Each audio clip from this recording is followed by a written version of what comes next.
Eu tenho 6 Maria da Penha contra ele, 3 medidas protetivas, e eu nunca tive nada sério com ninguém. Eu tenho muito medo dele. Ele acabou com o meu psicológico. Eu não confio em ninguém, eu não me solto com ninguém, me faz muito mal. Eu não sei se é proposital ou é doença, mas a pessoa vai te terminando contigo. Ao ponto de tu não ter mais identidade, não ter mais opinião. Eu penso toda hora que uma hora ele vai fazer alguma coisa. Tá quase, cada vez mais perto. Este é o terceiro e último episódio do Anônimas Marias, Ciclos de Violência, uma produção especial em podcasts do portal Sul 21. Eu sou Fernanda Nascimento e neste episódio vou falar sobre os outros sujeitos envolvidos na violência doméstica, os agressores e as crianças que acabam convivendo neste cenário. Como você já sabe, os nomes e as vozes das mulheres que estão ou estiveram em situação de violência doméstica foram alterados para preservar as suas identidades. A única exceção é a voz da Eduarda. Na conversa que tivemos em sua casa, ela falou comigo em um tom de voz muito baixo, para que o filho não escutasse os relatos de violência. A voz dela, quando foi distorcida, acabou ficando incompreensível. E por este motivo, quem representa a Eduarda é a jornalista Joana Berwanger. E a voz da Joana também foi modificada.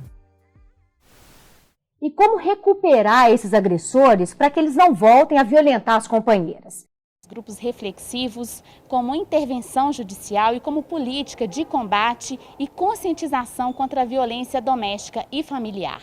Encaminhados pela Justiça, os agressores compartilham experiências e conversam com psicólogos.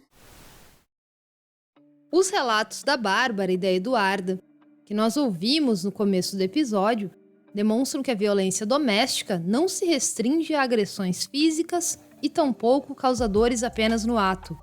Ela é um processo que tem consequências em várias dimensões da vida da mulher, também das pessoas com quem ela se relaciona. E por ser tão complexa, as medidas de combate não se resumem à prisão dos agressores. Bárbara e Eduarda têm filhos com os homens que as agrediram. E assim como muitas mulheres, querem o fim da violência, e não necessariamente uma prisão.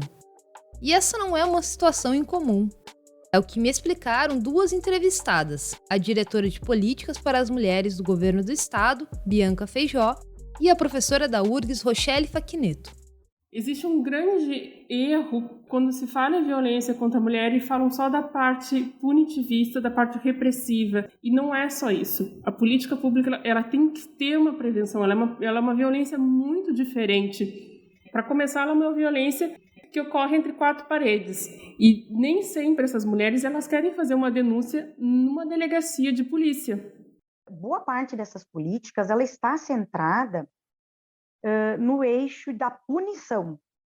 Então, boa parte do enfrentamento à violência se dá nas delegacias, quando a gente sabe que o fenômeno da violência contra a mulher ele é um fenômeno muito complexo, porque não é uma pessoa desconhecida que você nunca encontrou, que você nunca viu na sua vida e que lhe produz um ato violento e que você deseja, sim, que essa pessoa seja responsabilizada criminalmente.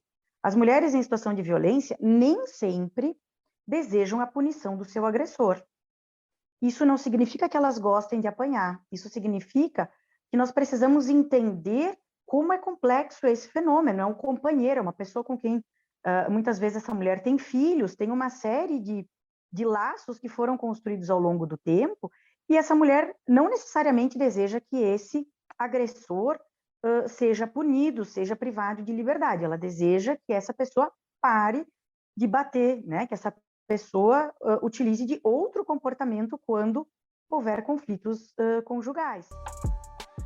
E o Estado não tem conseguido responder a essas demandas. Pesquisas desenvolvidas no campo dos estudos de gênero têm demonstrado que o eixo da punição, mesmo com inúmeros problemas, é priorizado, em detrimento de ações de prevenção e acolhimento. Atualmente, a Lei Maria da Penha prevê que os crimes de violência doméstica devem ser apurados pelas delegacias, denunciados ao Ministério Público e julgados por juizados especializados de violência doméstica contra a mulher. Em caso de condenação, o agressor pode ser preso por até 3 anos e deve ser encaminhado para grupos educativos, os chamados grupos reflexivos de gênero. Essa última medida tem sido pouco acionada, reduzindo inclusive a procura das vítimas pelo atendimento do Estado. Então, não raro, muitas mulheres não se veem atendidas ou correspondidas pelo sistema de justiça e até, por isso, muitas vezes nem buscam ajuda nas delegacias ou em outros atores desse sistema. Tanto porque muitas vezes há uma revitimização da mulher, quanto porque a resposta que esse sistema vai oferecer à mulher não é a resposta que ela deseja. Ela pode sim desejar continuar com esse agressor, desde que ele entenda que ele não pode cometer violência contra ela. Em 2019, o Conselho Nacional de Justiça elaborou um relatório chamado O Poder Judiciário no Enfrentamento à Violência Doméstica e Familiar contra as Mulheres. O estudo demonstrou que esses agressores são percebidos pelos atores judiciários como homens diferentes de criminosos comuns, e que isso acaba gerando uma naturalização da violência. Outro fator apontado pelo estudo é que muitos casos que tramitam acabam sendo encerrados antes da conclusão, por desistência das mulheres ou pela ausência de provas da violência. Nos casos de condenação, as penas são consideradas brandas, com privação de liberdade em regime aberto. Os casos em que a pena é de regime semiaberto ou fechado são raros e acontecem em situações consideradas gravíssimas ou de reincidência.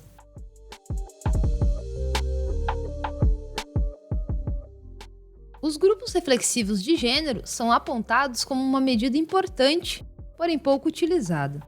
No Rio Grande do Sul, 42 comarcas possuem essas atividades. Dentre os estudos que têm acompanhado as iniciativas, há uma unanimidade: as taxas de reincidência são baixas. A notícia que nós temos em qualquer lugar desse país é que, onde há grupos reflexivos, existe uma baixíssima reincidência. Muito, mas muito baixa mesmo. Ou seja, qual é a leitura que a gente tem que fazer? Está dando certo? Está funcionando? O principal ponto para o sucesso destes grupos que reúnem homens para discutir os atos cometidos contra as mulheres é o fato de que eles repensam seu processo de aprendizado de gênero. E aqui está também um dos grandes desafios da sociedade: repensar as atribuições de gênero desde a infância. As pessoas aprendem a ser violentas ao longo da sua socialização, principalmente a socialização dos meninos, que precisam o tempo todo provar a sua masculinidade por meio da força física, por meio de gestos, por meio de uma exposição, né, de uma demonstração de força com relação aos seus pares, seja em relação a outros meninos, seja em relação a meninas. Isso vai se constituindo como uma forma de comunicação possível. E esses sujeitos, muitas vezes, sequer entendem que o que eles estão praticando é uma forma de violência, porque eles, socializados dessa forma, entendem isso como algo natural, como algo que é parte das suas vidas e da sua forma de se comunicar com o outro, principalmente com as mulheres. Então, não raro nos estudos sobre grupos reflexivos de gênero, nós vemos os homens se dando conta de que, de fato, aquele corpo não lhes pertence, e, de fato, aquela prática que eles cometeram é uma afronta, um abuso da dignidade do outro, da outra, nesse caso, a mulher. E são justamente as construções de gênero que vão fazer com que outros sujeitos sejam implicados nesse processo e contribuir para que a violência doméstica siga acontecendo. Bárbara e Eduarda, durante muito tempo, não conseguiam refletir sobre a violência sofrida, justamente pelo ideal de família construído socialmente. Na conversa com a Bianca, ela tocou neste ponto. E aí, Fernanda, também entra muito uma questão da gente começar a questionar também a questão de família, porque muitas mulheres não saem do ciclo de violência porque elas acham que ali elas podem estar destruindo um lar, que aquelas crianças vão ter um lar desfeito. Só que elas têm que também entender que um lar desfeito é onde uma criança convive com a violência. Imagina uma criança crescendo e vendo uma mãe sendo violentada quase todos os dias. Então, ser contra um lar desfeito é ser contra a violência doméstica. Um lar, uma família, um conceito de família tem que ser começar a discutir quando uma mulher sozinha, cuidando, com amor e carinho de 3 filhos pequenos, isso sim represente tudo o que significa ser uma família e não viver em um lar onde uma criança assista violência doméstica todos os dias. Uma realidade que já é percebida por Bárbara. O meu filho, ele já não prefere eu e o genitor dele junto.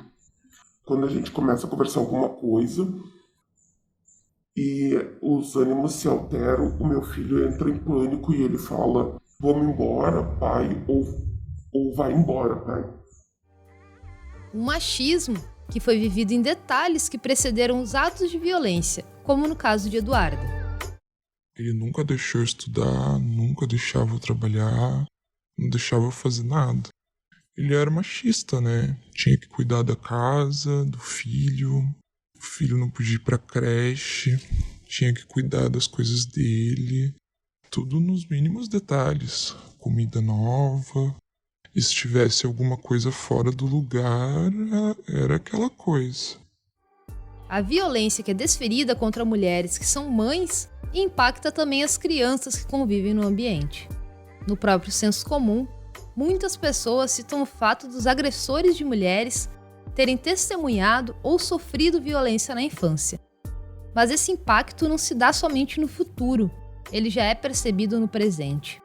Vários estudos relacionam a violência doméstica com a agressividade das crianças nas escolas, por exemplo.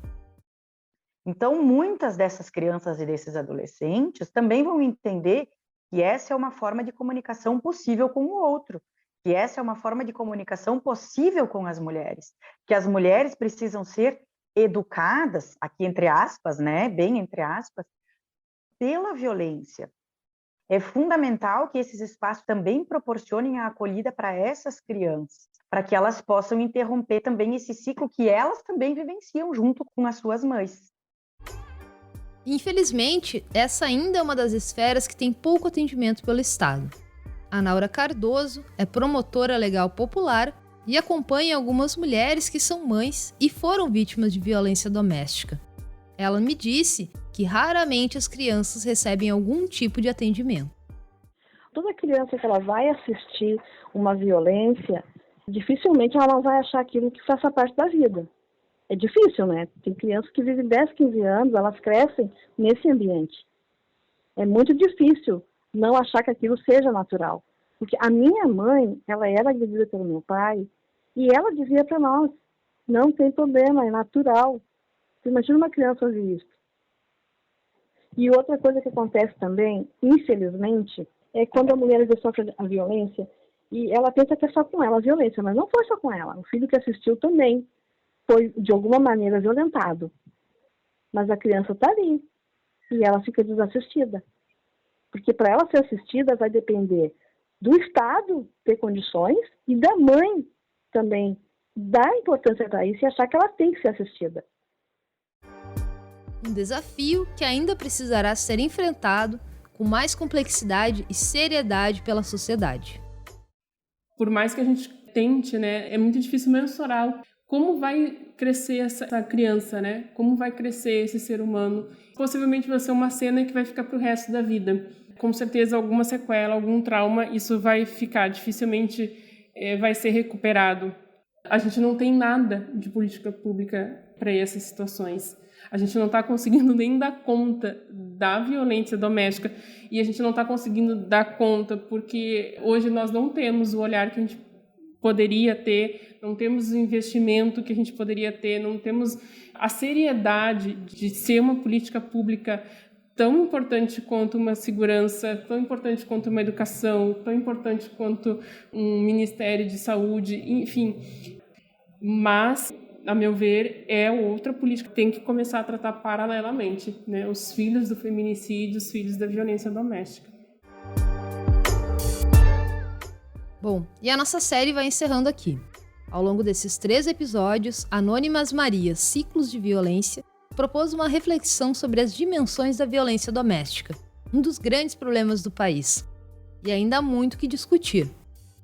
Eu fico por aqui e agradeço as mulheres que compartilharam comigo as suas histórias, e também as entrevistadas que toparam refletir sobre o tema, a partir de diferentes perspectivas. Até a próxima!